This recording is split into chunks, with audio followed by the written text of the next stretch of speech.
अस्सलामुअलैकुम guys, welcome back to my YouTube channel quick learning with Noor. आज के lecture में हम बेप्सी सिधवा के नॉवल आइस कैंडी मैन और क्रैकिंग इंडिया को स्टार्ट करने लगे हैं। First of all we are going to talk about the brief biography और major facts of Bapsi Sidhwa's life. Bapsi Sidhwa एक पाकिस्तानी अमेरिकन नॉवलिस्ट और वुमेन राइट एक्टिविस्ट हैं। क्योंकि उन्होंने अपना बचपन पाकिस्तान में गुजारा था और बाद में वो अमेरिका मूव कर गई थी, इसी वजह से उनकी नेशनैलिटी में पाकिस्तानी अमेरिकन वुमन आता है। और इसके अलावा वो पाकिस्तान में फीमेल्स की पोजीशन पर भी बात करती हुई नजर आती हैं। उनके करंट नॉवेल्स में इंग्लिश लैंग्वेज को यूज किया जाता है, मगर उनकी फॉर्मर राइटिंग्स में उर्दू और गुजराती लैंग्वेज को भी यूज किया जाता था। 1947 की पार्टीशन के टाइम उनकी उम्र सिर्फ 9 साल थी और उन्होंने अपना बचपन पाकिस्तान के शहर लाहौर में गुजारा। उन्हें पोलियो की बीमारी थी, इसी वजह से वो दूसरे बच्चों की तरह स्कूल पर नॉर्मल एजुकेशन को इंजॉय नहीं कर पाती। 19 ईयर्स की एज में उनकी शादी होने के बाद वो अपने हस्बैंड के साथ मुंबई इंडिया में शिफ्ट हो गई थी,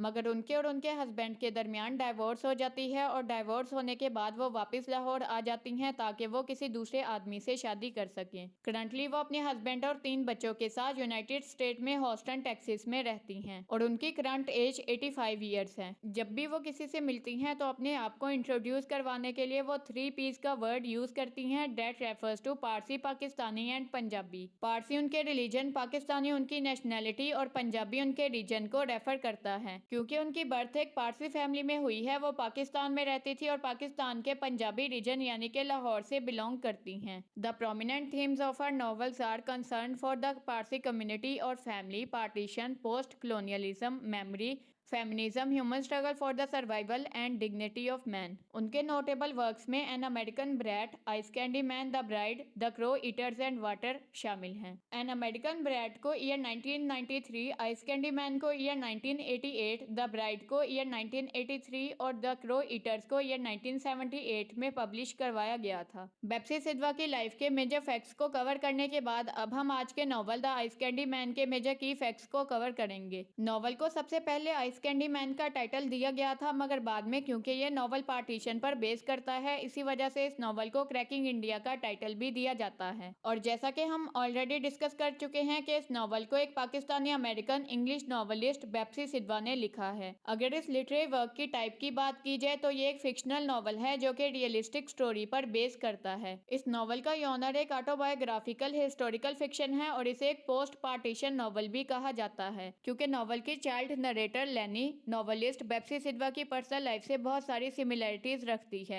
और नॉवल में बहुत सारे ऐसे इवेंट्स को दिखाया जाता है जिसे बेप्सी सिधवा ने खुद पर्सनली एक्सपीरियंस किया है। और क्योंकि इस नॉवल में पार्टीशन के आफ्टर इफेक्ट्स और इवेंट्स को डिस्क्राइब किया जाता है, इसी वजह से इस नॉवल को एक पोस्ट पार्टीशन नॉवल कहा जाता है। इस नॉवल को फर्स्ट टाइम 1988 में आइस कैंडी मैन के टाइटल के साथ अमेरिका में पब्लिश करवाया गया था। इस नॉवल को ओरिजिनली इंग्लिश लैंग्वेज में लिखा गया है, मगर बाद में इस नॉवल को बहुत सारी दूसरी लैंग्वेजेस में भी ट्रांसलेट करवाया गया था। अगर इस नॉवल की सेटिंग की बात की जाए तो नॉवल की सेटिंग लाहौर पाकिस्तान में रखी गई है, जिसमें 1942 से लेकर 1948 में before and after the time of partition का टाइम पीरियड दिखाया गया है। बेप्सी सिधवा का ये नॉवल इतना ज्यादा फेमस हुआ था कि बॉलीवुड में इसमें अर्थ 1947 के नाम से एक मूवी भी बनाई गई थी और इस मूवी में आमिर खान और नंदिता दास लीडिंग रोल प्ले करते हैं। नॉवल की नरेशन को एक चाइल्ड नरेटर के थ्रू प्रेजेंट किया गया है जिसका नाम लैनी सेठी है। लैनी एक पारसी गर्ल होती है जो कि लाहौर में रहती है और जब ये नॉवल स्टार्ट होता है तब उसकी उम्र 4 साल होती है और जब ये नॉवल खत्म होता है तब उसकी उम्र 8 साल होती है। वो रियलिस्टिक वे में पार्टीशन के दौरान अपने चाइल्डहुड एक्सपीरियंसेस को शेयर करती है। नॉवल के की फैक्ट्स को कवर करने के बाद अब हम नॉवल की टाइटल सिग्निफिकेंस को कवर करेंगे। नॉवल को सबसे पहले बेप्सी सिधवा ने the ice candy man title दिया था। Ice candy is a type of frozen refreshment ideal to beat the heat of summer. Ice candy एक ऐसी फ्रोजन आइटम है जिसे गर्मी की हरारत को खत्म करने के लिए खाते हैं। आइस कैंडी मैन इस नॉवल के सेंट्रल कैरेक्टर को रेफर करता है जिसका नाम दिलनवाज होता है और वो इस प्ले में एंटेगनिस्ट का रोल प्ले करता है। नॉवल में वो एक स्ट्रीट वेंडर का रोल प्ले करता है जो कि गर्मियों के मौसम में आइस कैंडी जबकि सर्दियों के मौसम में कबूतर बेचता है। एक फेरी वाला सादा सी जिंदगी गुजारने वाला एक आम सा आदमी बाद में नॉवल का विलन बन जाता है। जिस तरह टाइम और सीजन के चेंज होने के साथ साथ वो अपने प्रोफेशन को चेंज करता रहता है, इसी तरह नॉवल में पार्टीशन से पहले और पार्टीशन के बाद वो अपनी अपीयरेंस और रोल को चेंज करता रहता है।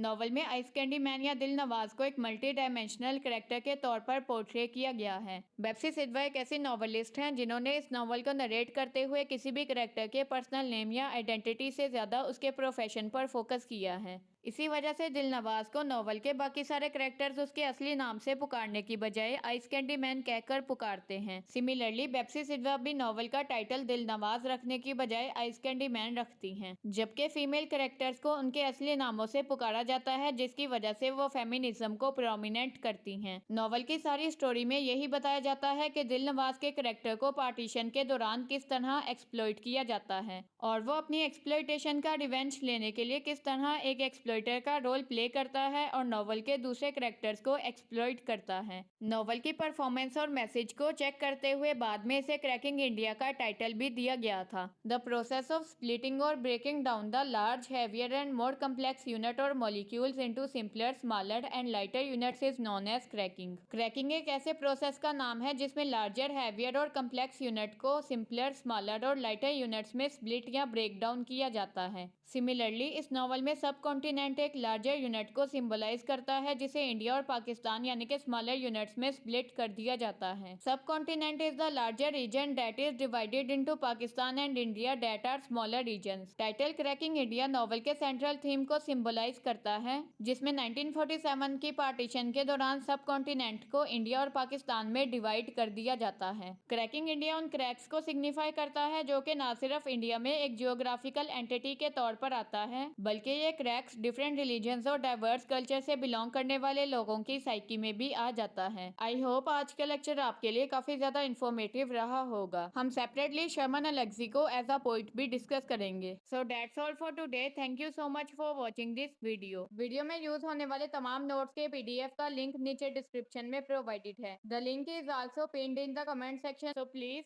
Check it out. अगर आज का लेक्चर आपके लिए इन्फॉर्मेटिव था तो वीडियो को लाइक शेयर करके एक अच्छा सा कमेंट भी कर दें। अगर आपने अभी तक मेरे YouTube चैनल को सब्सक्राइब नहीं किया तो सब्सक्राइब करके बेल आइकन को भी प्रेस कर दे ताकि आपको हर नई वीडियो का नोटिफिकेशन मिल सके। इंग्लिश कोर्सेज से रिलेटेड डिटेल इन्फॉर्मेशन को गेन करने के लिए आप मेरे फेसबुक पेज को भी फॉलो कर सकते हैं। Also you can suggest any new topic in the comment section. So guys, take care of your self. इंशाल्लाह we will meet in the upcoming video lecture. Till then, अल्लाह हाफिज।